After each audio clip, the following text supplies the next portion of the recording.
Good evening, ladies and gentlemen, in St. Lucia and the diaspora. Welcome once again to Moving Forward. Tonight, I'm so elated because of the good news that is coming out in regards to the economy and the tremendous amount of work that this caring government has done in moving this country forward and into the light. However, before I go into full stride, I want you to bear with me as I send my heartfelt condolences to the Taiwanese families who have lost loved ones due to the earthquake. It has been without a doubt a tragedy. So far, 13 lives have been lost. And therefore I pray and hope that no more will emanate, although 6 people, however, are still missing from the Taroko Gorge National Park. May the Almighty bless them and take them into His loving arms, and may their soul rest in peace. I always want to say to the government, I also want to say to the government of Taiwan that I feel their pain, that I feel their sorrow, and also their anxiety. I therefore pray and hope that everything works out well, because without a doubt, Taiwan is the second country of my choice to live in, after having spent so many years in Europe. Before continuing tonight, I want to bring to the fore this tragedy because of the attitude of China. I want to point out to those of you who are unaware that the last week Taiwan was hit by, those who don't know, by a 7.4, others say 7.2 magnitude earthquake, the strongest in 25 years, because the last one was in 1999. As sympathy and support came in for the people in Hallelujah in Taiwan, there were several aftershocks for days which hampered rescue operations. The Taiwanese deputy representative to the United Nations said this: "We appreciate the international society's sympathy and concerns over Taiwan." After having said that, what peeved me is that instead of China being concerned about the magnitude of the earthquake, which in theory means that they might feel the after effects, they were more interested and concerned in playing their political game, to the extent they put out a communique that the Chinese Communist Party sees Taiwan as part of its territory and claims the right to speak for Taiwan on the international stage. Can you believe that? Can one believe the arrogance of that country? To the extent I was simply gobsmacked, as we say in England. I therefore now simply ask the question as to who has made Taiwan believe this, but only themselves, as Taiwan worldwide conducts its own business in every way.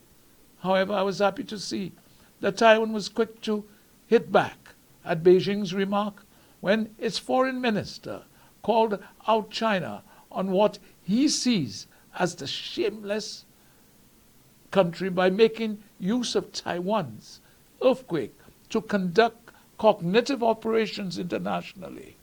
Taiwan's Mainland Affairs Council office also rebutted the aid offer extended from Beijing.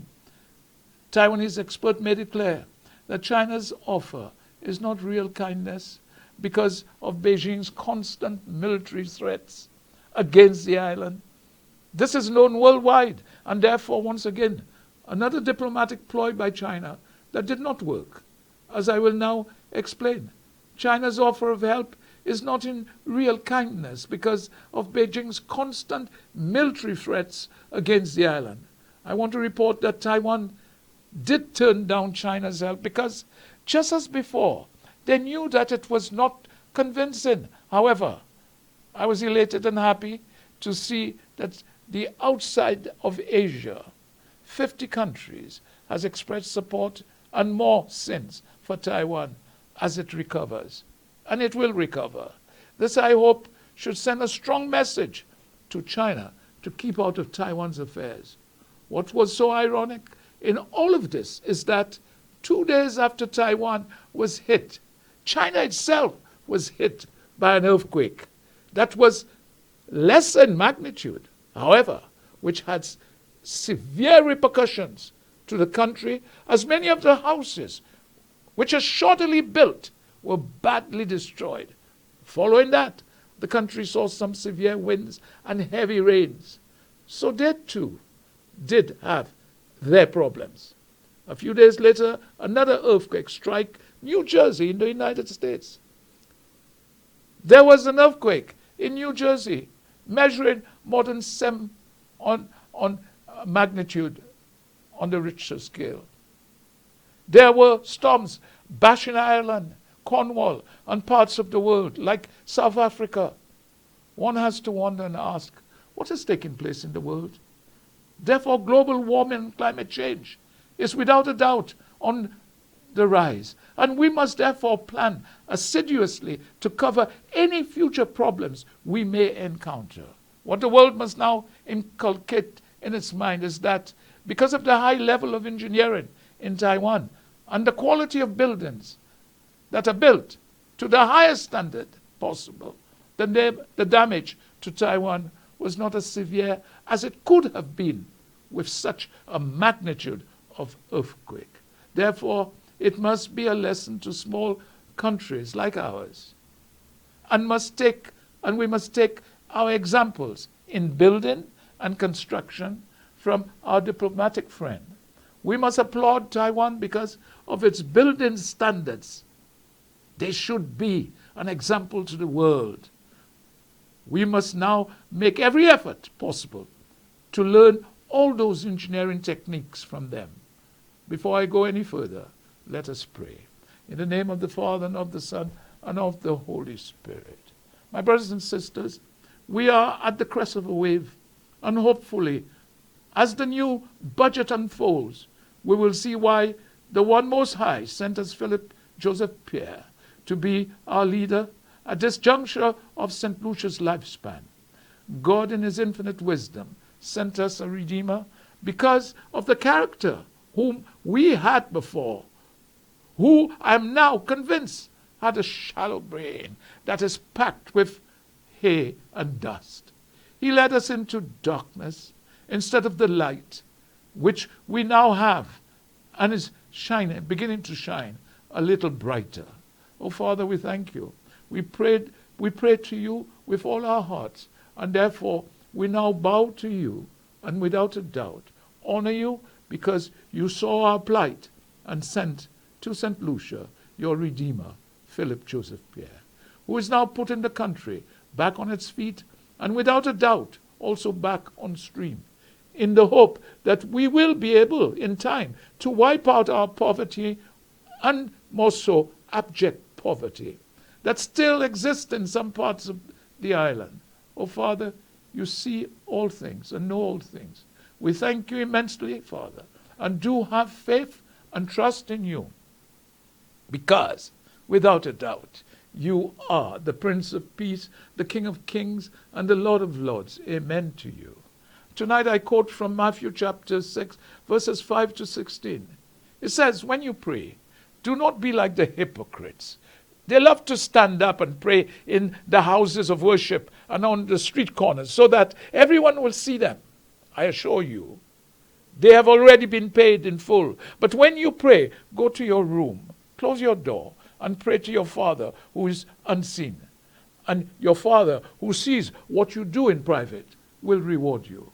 When you pray, do not use a lot of meaningless words as the pagans do, who think that their gods will hear them because their prayers are long. Do not be like them. Your Father already knows what you need before you ask him. This then is how you should pray.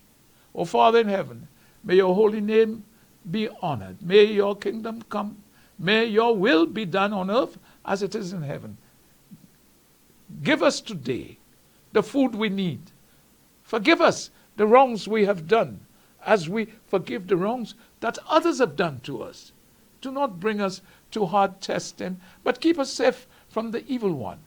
If you forgive others the wrongs that they have done to you, your Father in heaven will also forgive you. But if you do not forgive others, then your Father will not forgive the wrongs you have done. The word of the Lord. Thanks be to God. Oh, tonight, I feel the power of the Holy Spirit, the one most high, coming into me and giving me the words that is so greatly needed and to be heard. Brothers and sisters, there are times in our life when we need to decide whether we will walk in the path of righteousness or destructive selfishness. Tonight, therefore, are a few things I would like to point out before delving into my Moving Forward program, because what I want to point out involves the United Records of the Poor and the number of lies that we have heard from their leader, more so the opposition. When he was Prime Minister of this country, Alan lied to his teeth. And one of the worst lies I've heard is just before the 2021 elections, when he said that he had resolved the impacts issue. That was without a doubt a blatant lie, because today we are still in limbo on this issue. We also saw when his poodle, Dominic, called Labour supporters criminals and refused to apologize. He made the statement that the government of Philip J. Pierre have been weak in fighting crime, and made the statement that they were clueless and their inaptitude in the manner of dealing with crime. More so, the canine unit they got rid of. I failed really to see what he was getting at, because no figures were produced or real reasons except of the canine issue. To date, Alan has not told us why we do need the colossal DSH project, and why he wasted our money on such a useless project. Alan continued to blame St. Lucia's crime rise squarely, and blames the single mothers, and I've mentioned it before, for crime rise, and even mentioned this in Trinidad. Here he was, as the leader of the opposition, coming to the House to deal with the Deputy Speaker issue. And he was unprepared in his poor preparation, more so when he did not have the facts to discuss.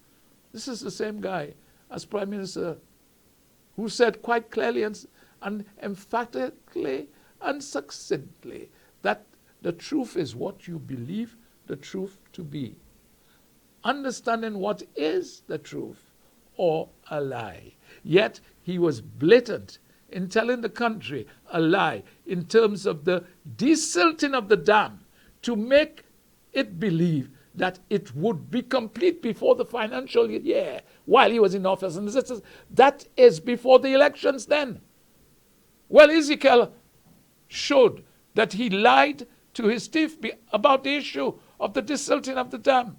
He made it clear that the work would take 8 years of normal condition if we do not experience another Thomas. We also have to think of climate change, etc. I didn't say it. Ezekiel said it. There is no doubt in my mind that the country had 5 years of frustration during 2016 to 2021, to the extent that they could not wait to send out a message to the then government. When they finally sent it, the message was clear and concise in that enough was enough and the government had to go. They simply did, St. Lucia did not care anymore. So the poor and the dispossessed in our midst decided enough was enough. The people of the country sent them almost into oblivion, and to never return one hopes. When a government tells us that foreign investors would be coming to invest and billions was on the way, only to find out that we were the investors and the government was giving these investors, the foreign ones, the money to invest, to be the investors. Without a doubt, a blatant lie, and in my view, a form of corruption unseen or unheard of before. That, for me, is alleged corruption. They were also borrowing from our institutions so that they can buy our precious land to sell to their friends, even to an extent, building a golf course that would take in crown lands that was not sold to them. Not only that, but they were disrupting the life of the community and the people using the beaches that was provided for the people of the country by the one true God. This nonsense could not happen in any other part of the world. This would have happened if it was the individual who ran the country did not think that he was a product of this country. Because if he thought he was a product of the country, he would not allow foreigners to do what they did. And therefore, he can do what he wants, he thought. Because he thought that he was still the colonial that had a conscience. Therefore, whether the country survives or not is not his business, because he could run to the country where he is a product of. I didn't say it, he said it. Is that not horrendous? Cabot thought that they could do what they wanted with the blessings of the light-skinned bigot at the helm. After all that, this individual still thinks he can become the prime minister of this country. I say never, never again.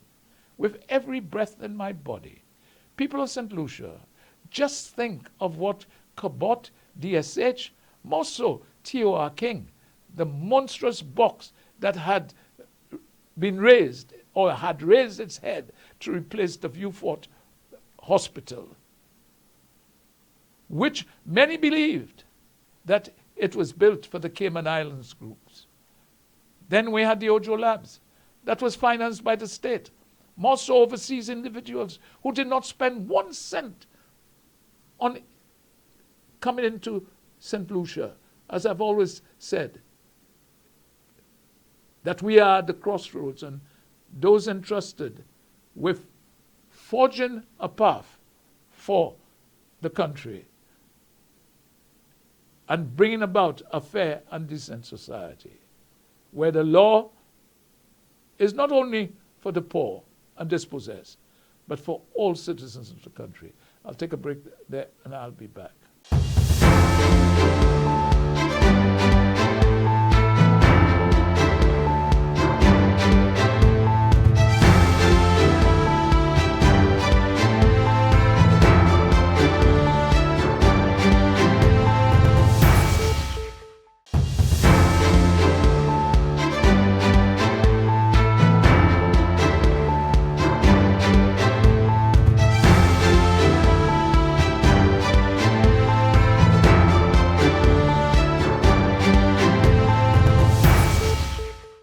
Welcome back to Moving Forward. And as I was saying, ladies and gentlemen, it is only when we have a fair society that we will be able to walk in the light of altruism and into a brighter tomorrow. And that is what we are beginning to see under the leadership of Philip Joseph Pierre. I have stood firm and put my neck on the line in terms of politics, because the government in power then was simply there for the rich, their families and friends, who were without a doubt, a lot of them foreigners. Even to think, 2 years ago, when Cabot wanted to come here, after getting our money from our NIC insurance, at 1/3 of the amount to pay for the land, and to have the audacity of blocking the beach from the locals and wanting to call it Cabot Beach. Not only that, if locals wanted to go to the beach, they would have had to be transported to 3 different beaches, as was alleged. That was Casaba Beach, Donkey Beach, and Secret Beach. Donkey Beach is it's well known for turtles coming and spawn. Not only that, Casaba Beach was well known to the people in the area. Further to that, Cabot builders were prepared to dig up a well-known Amerindian site to put their golf course. What infuriates me is that the government of the day was prepared to accept all this nonsense, when one considers how they acquired the money to own that land.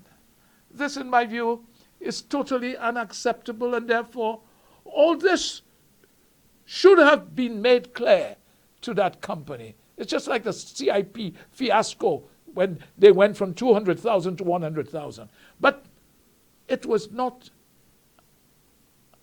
And when rumors are out about the government officers who were allegedly involved in all of this hocus pocus, I'm inclined to believe the alleged rumors.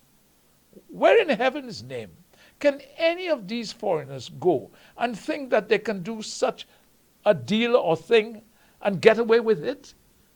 Yes, under the last government who aided and abetted them, they may have got away with that by bringing in the police force that they thought they controlled.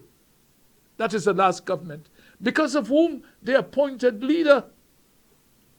For once, St. Lucia had pride in itself and made it clear that it would not happen over their dead bodies.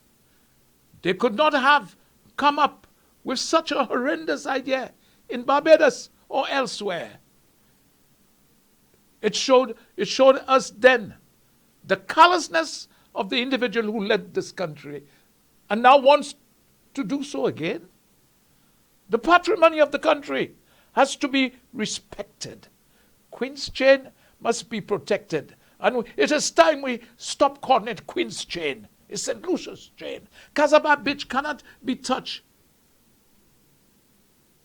Access to the beach, not to be a footpath.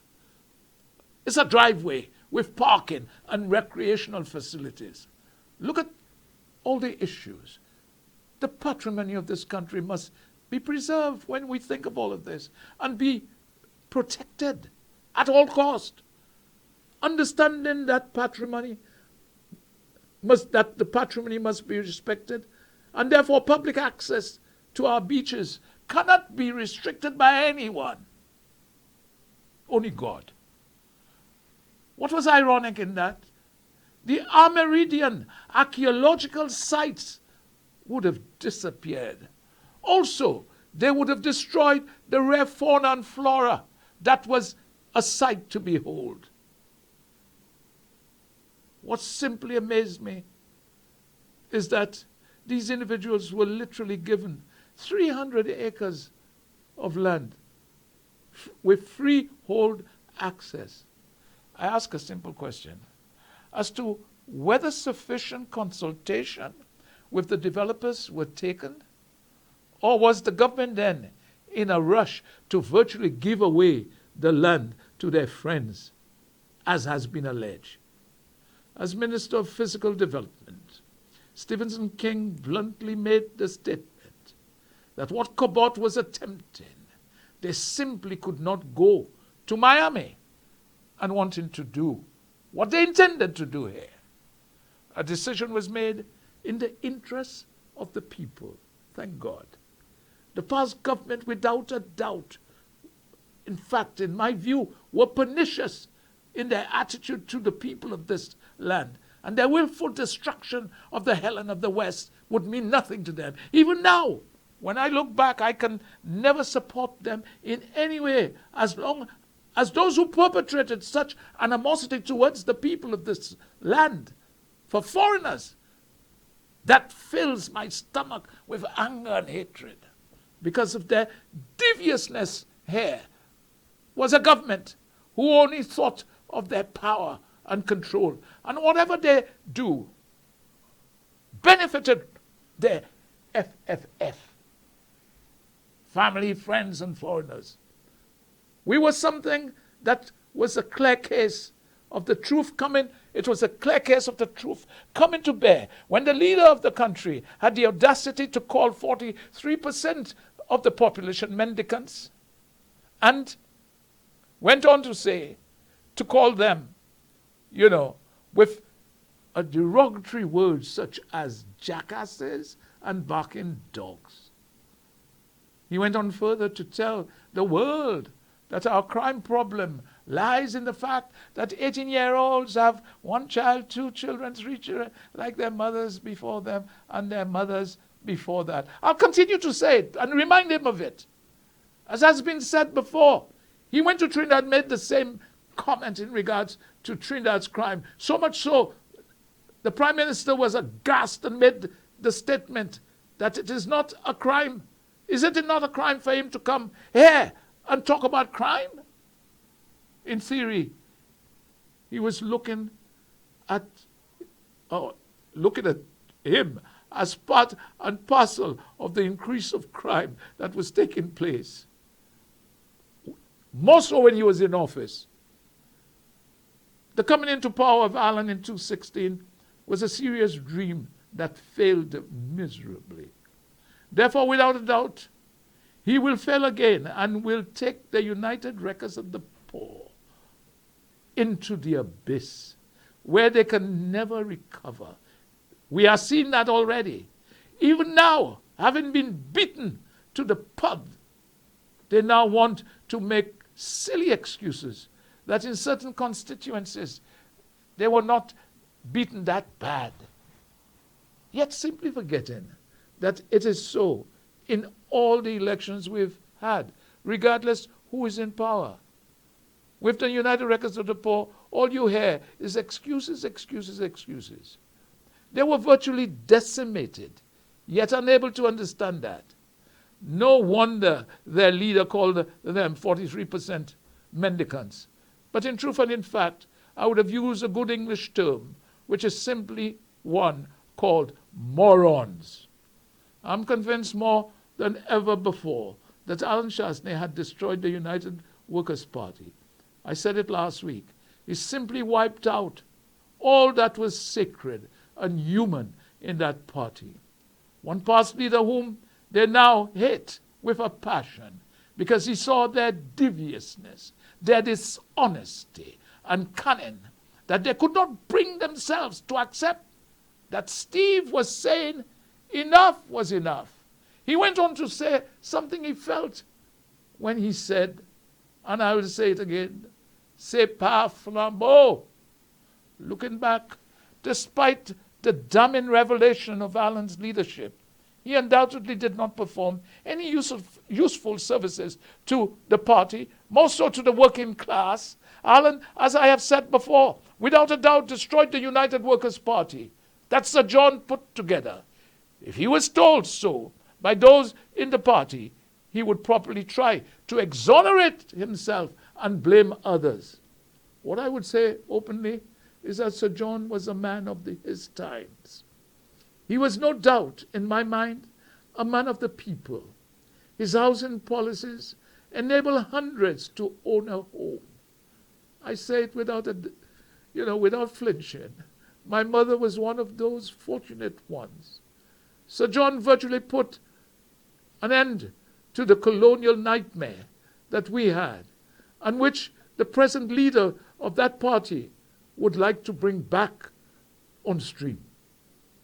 There's no doubt about it that he reformed the economy and the party structure.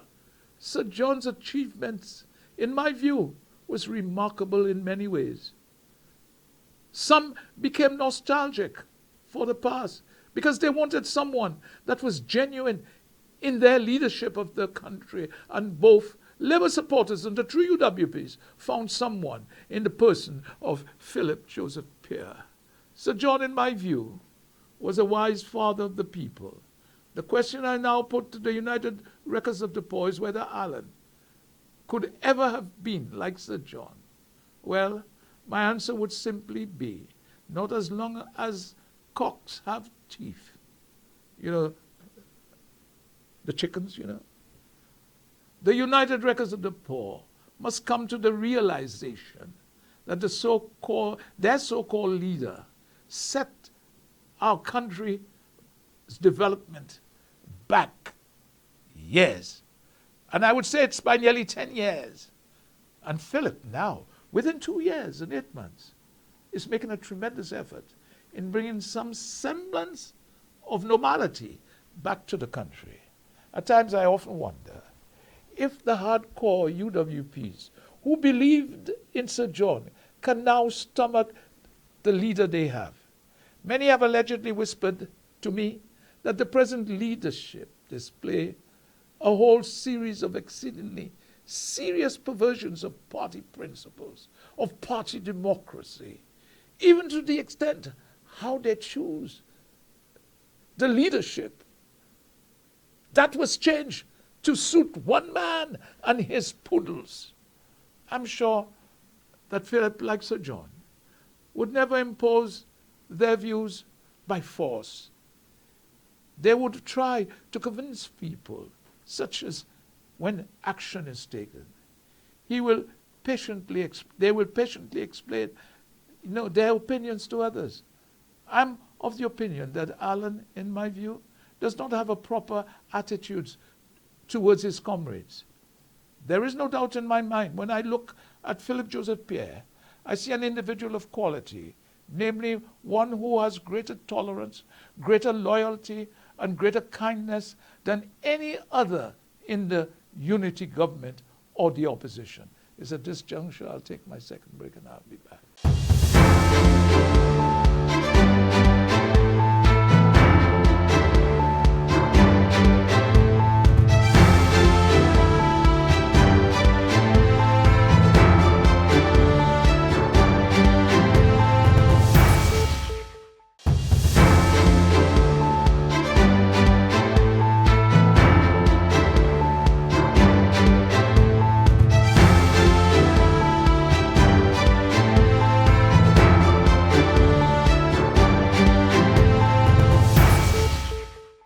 Welcome back to Moving Forward.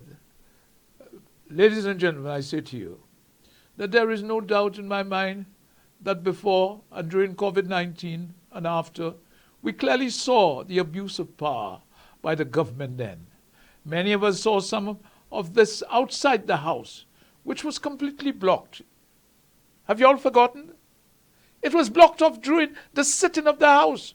Now anyone can sit around waiting to meet their representative. The attitude of the Allen government then was without a doubt an abuse of power. If I was to be honest, I would say, without flinching, that during the period of 2016 to 2021, we saw mass acts of abuse of power by the then government. The so-called Constitution meant nothing to them. Now it does, because they're not in power. Now they have the gall to chastise this government and virtually make an ass out of themselves. During their period in office, there was without a doubt alleged exploitation of the lower classes that existed, and at times the exploitation was powerful. The government simply deviated from the precepts that we had. I'm bringing all this back to the fore because some people in this pristine land of ours or country of ours seem to have short memories when it suits them. So I want to keep reminding them of whom we had to deal with. In my view, the man that man and individuals who were participants in making St. Lucia the leader in the Eastern Caribbean, many of them suffered under that last government. Why? Because they did not see people who served the country diligently, but because they were thought to be members of the Labour Party, they cast them out. There's no doubt in my mind, and many others, that this is not happening under the Philip Joseph Pierre's government. To the extent one is highly thought of in the opposition, as I mentioned before, came to me and made it clear that he cannot understand why I'm supporting the government. And he says, when you help them to get into power, you work so hard. Yet today, they have not even looked at you. Yet you still continue to support them. I made it clear that I was on my own business. Yet under their leadership, all 6 Labour constituencies were made to suffer somehow. in my view, the leader of the opposition is a very distrustful man to an extent. I would say without flinching, sickly suspicious. He could look at an individual and say, "Why are your eyes so shifty today?" when that is not so. There is a general distrust of anyone that is not subservient or a poodle. Yet he was the one who called Kenny the Massa. At this juncture, I want every St. Lucian to give a little thought to the Pajura letter, because we seem to have forgotten this allegedly piece of corruption that nearly took place under our very noses. I believe sincerely that we in St. Lucia have a short memory, because this affair seemed to have been pushed under the carpet. Well, I'm bringing it back to the surface, bringing it back to life. And I'm asking the so-called special prosecutor, who some are convinced that the individual concerned should not have been chosen. That is their business. I'm bringing all this to the fore because it is essential that the last government does not think it could get away with the alleged practices, or do think they can, that took place under their very noses. But I can tell you, the special prosecutor is working. The country must say to our leaders, enough is enough. And this applies to this present government. Ladies and gentlemen, what seemed to have come to mind is that Alan wanted a form of to inquire a cult which in essence would have such monstrous size, chiefly because he himself supported the glorification of his own person.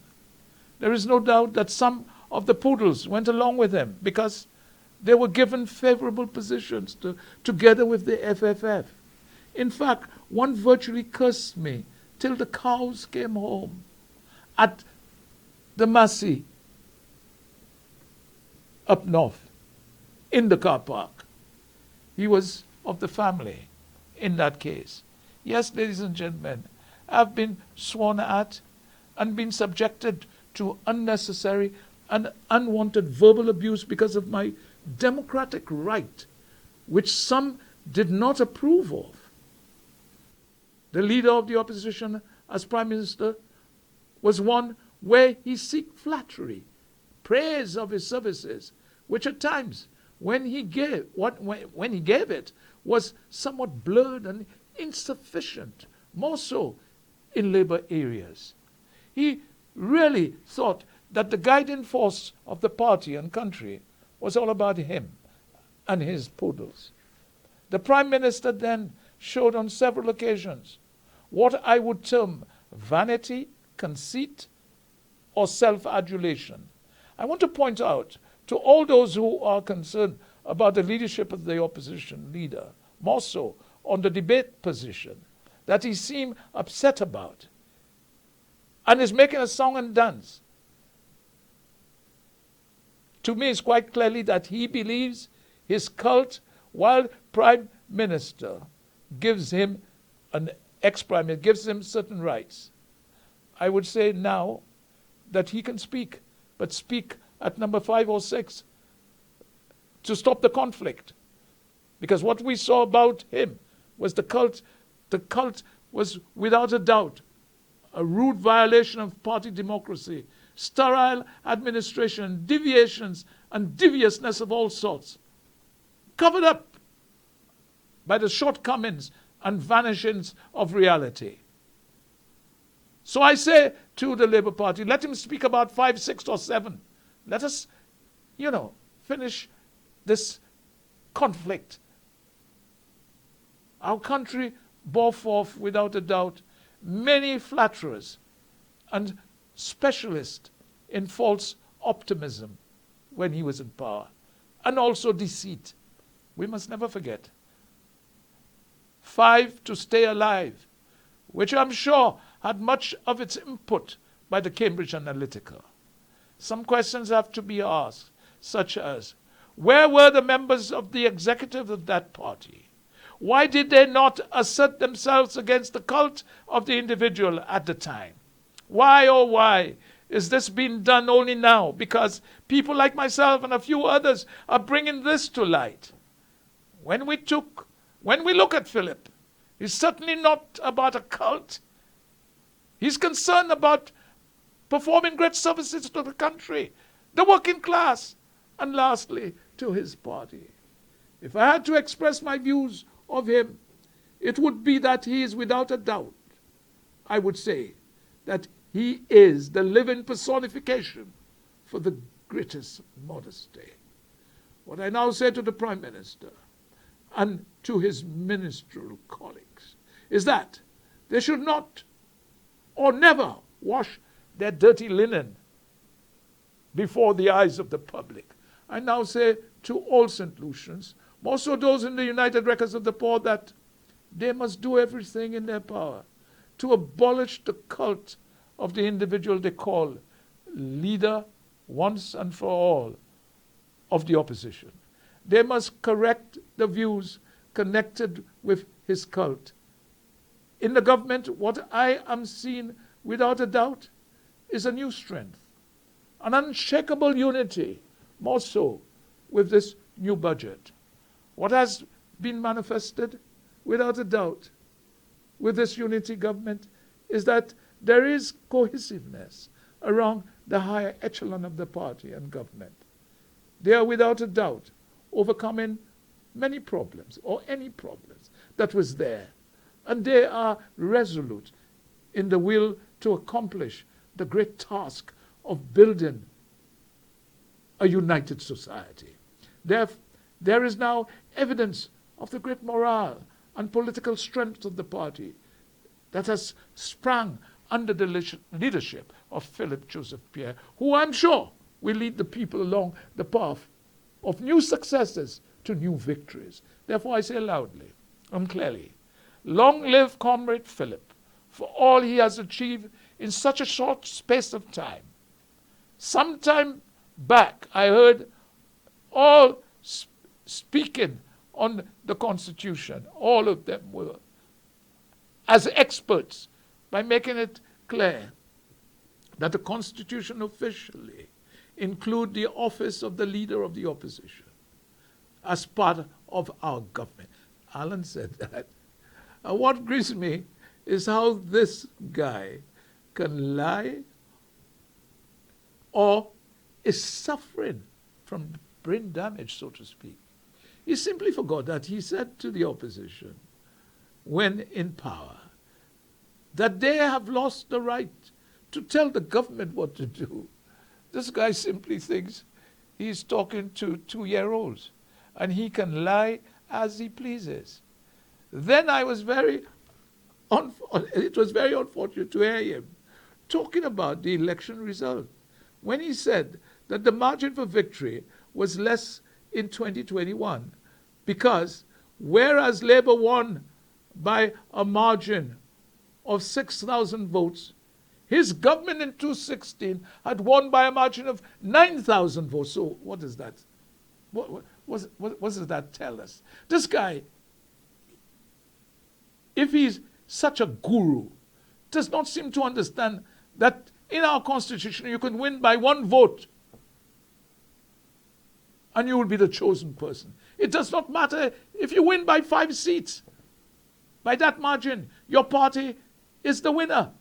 He then went on to say that in reality the government won 4 seats by a wide margin. However, in 4 seats, Castries, Southeast, Soufrière, 1 Dennery seat, he said, and Slare, Canaries. He thinks that his party should have had every chance of winning because the margin was so low. What has that got to do with Labour's win and the unity government at the election? Then he had the gall, in being interviewed, to talk about independent senators, that they had been, are they really independent? In effect, he's saying quite clearly, in terms of check and balances, the upper house, in theory, should have independent senators completely. He then went on to talk about elections, which in theory is a contract between the citizens of the country who are empowering the government of St. Lucia. However, in looking back during and after COVID-19, where the World Bank and IMF was making a concerted effort to help smaller countries cope with the hardship of the virus and the lockdowns that took place, the representative of the IMF, the head, Kristalina Georgieva, came to St. Lucia after COVID-19. The representative made a statement that Alan, as Prime Minister, then completely misconstrued or deliberately lied to the people of this country. When, from a recorded interview he gave, his own version to the public as to what the representative of the IMF said, he made it look as if the representative was siding with the plan that his government was putting in place, and that she had agreed with the St. Lucian government strategy when he said that she said to build as much as you can build and keep the receipt. No country has escaped the health, social, economic impact crisis of COVID-19. It is truly a crisis like no other, she said. While moving at great speed, the IMF has consistently emphasized the importance of improving governance and accountability. Our message to go to government is very clear. In this time of crisis, please spend on whatever is needed, but spend wisely and keep the receipts. We don't want accountability to be lost. It seems as if Alan thought he would take the opportunity to have a piggyback ride on the IMF to the idea of doing as many capital projects as he can. Don't forget, before an election.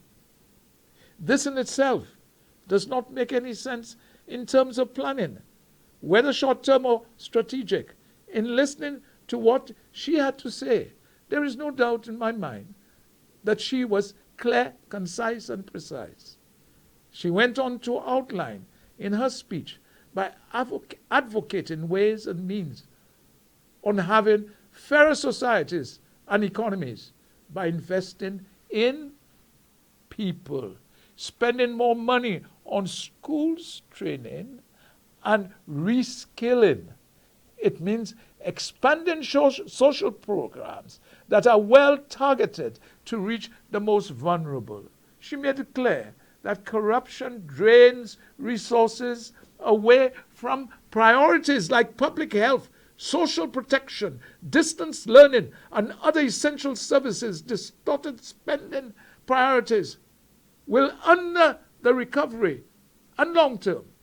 She made it clear that there must be transparency, and anti-corruption should be the focus in making an assessment of what our visitor from the IMF said. I came to the conclusion that the then Prime Minister simply turned what was said into lies, lies, lies, and more lies. I'm now convinced more than ever before that he leaves the House when it is Richard's turn to speak, because he knows without a doubt that Richard will show clearly to St. Lucians the liar that this ex-Prime Minister is all about, even to the extent of misrepresenting the Honourable Lady of the IMF. It's at this juncture. I'll take my next break and I'll be back.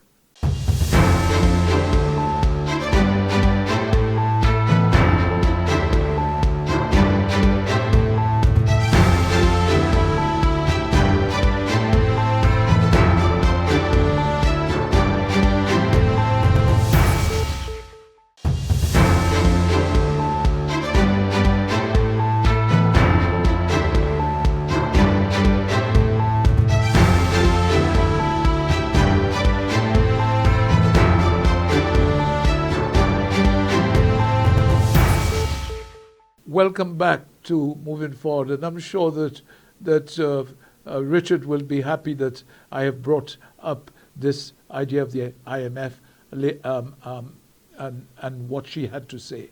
So tonight, my friends, before I close, I want to let my listeners here and in the diaspora know about our dear diplomatic friend and the situation in Taiwan once again.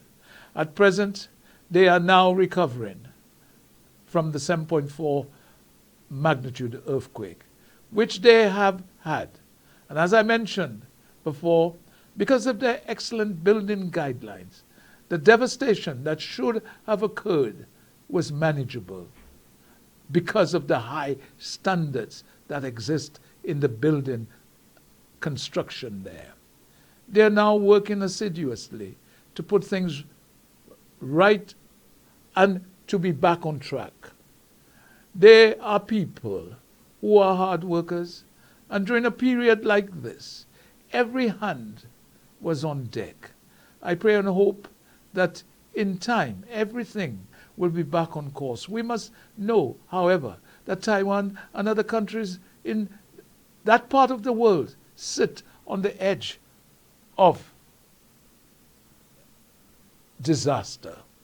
As I've mentioned before, there have been many aftershocks since the earthquake, but rescue operation is going fine. I can tell you that. Many people have been rescued by the efficiency of the Taiwanese rescue team, who are excellent at their work.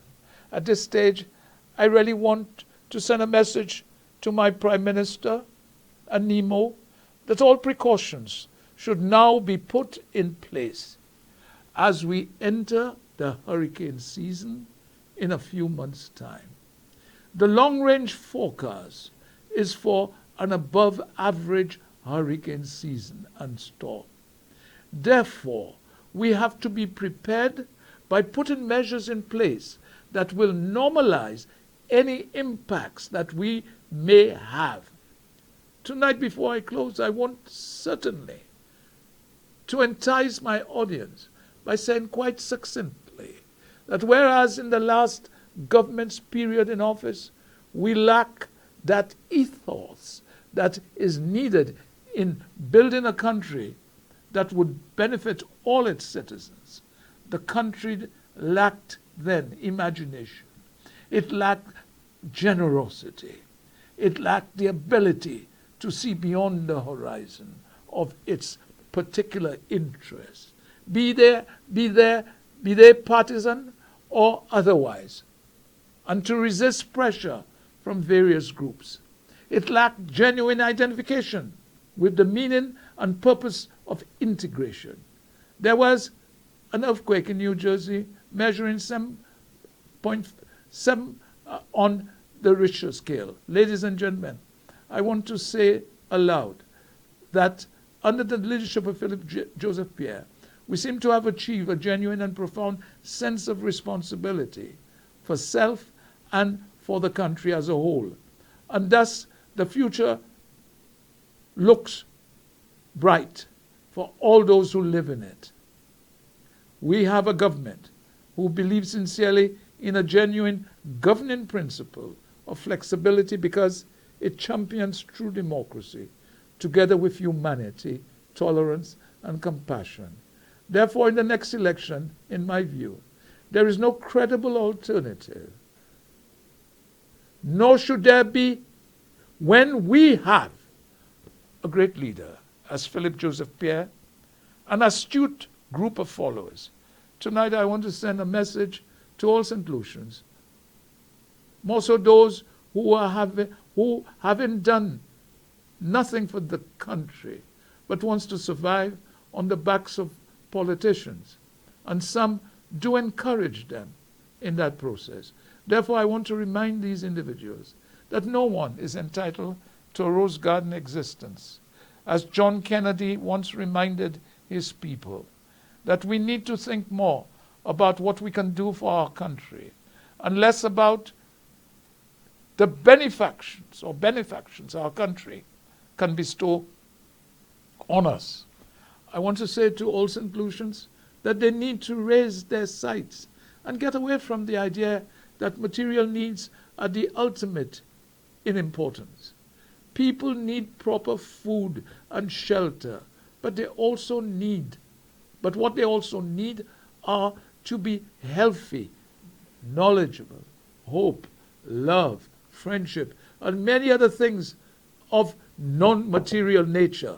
My brothers and sisters in St. Lucian in the diaspora, I'm happy on one front, and that is, fortunately, history does not pose problems without eventually producing solutions.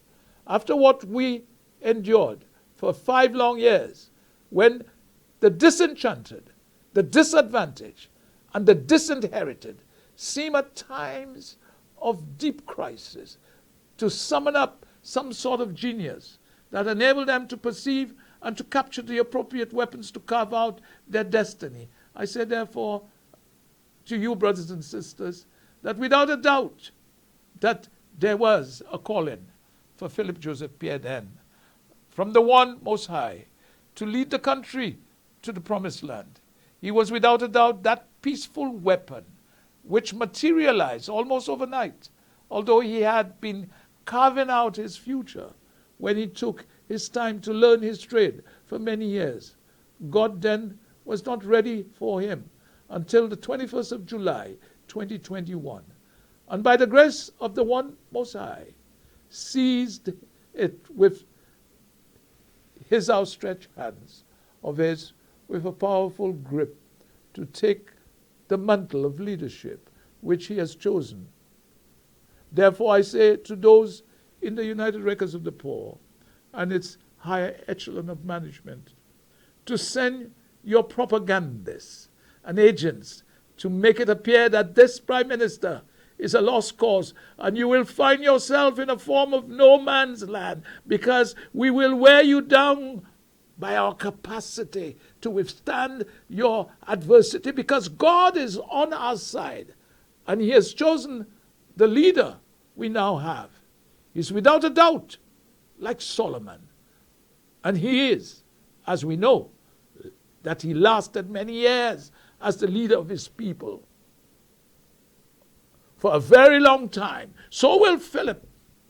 So tonight I tell you, my brothers and sisters, that from 2018 I decided that I'm going to do battle for my philosophy, because one ought to believe in something in life, believe that thing so fervently that one is prepared to stand up with it until the end of the days. And in my case, that was giving my full support to the individual named Philip Joseph Pierre. So laugh at me if you want and ask me if I was okay in the head to be supporting Philip, because they had not realized that underneath the bravado of Alan, there was simply nothing but a form of camouflage.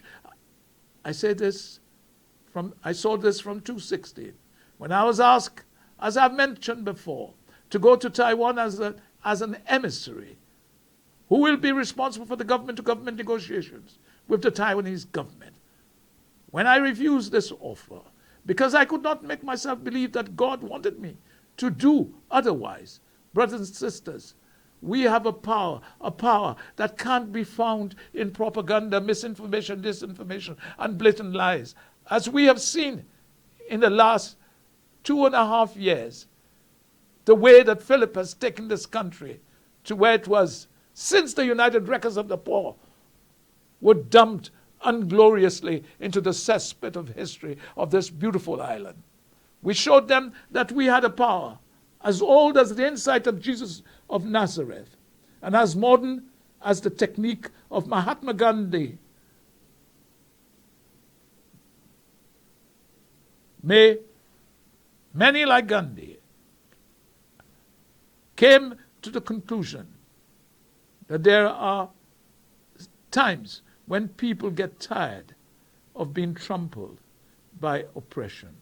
There comes a time when people get tired of being plunged into the abyss of exploitation and nagging injustice. There comes a time when you say to yourself, enough is enough, and the attitude of the government being controlled by their family, friends, and foreigners, especially those fake foreigners, direct investors, as we call them, who had a say. I cannot stand it no more. And St. Lucia said it. I have to save my country and people from this abuse and blatant alleged corruption, regardless how we look at it. We decided, brothers and sisters, that we had enough, and the Holy Spirit was with us, to the extent I say to you tonight, that if humanity is to progress, remember Gandhi is inescapable, because he lived, thought, and acted, and he was inspired by the vision of humanity evolving towards a world of peace and harmony, which we now see emanating in this beautiful country of ours. And that is now clearly in the reduction of the unemployment. And that is to drastically reduced in the next months or so to come. So whatever that Gandhi has instilled in us to do, otherwise, is to ignore him at our own peril or own risk. Philip Joseph Pierre is without a doubt the man to put St. Lucia back on track of success. Real foreign direct investors are beginning to queue to come to our shores. Long live Philip, our Prime Minister.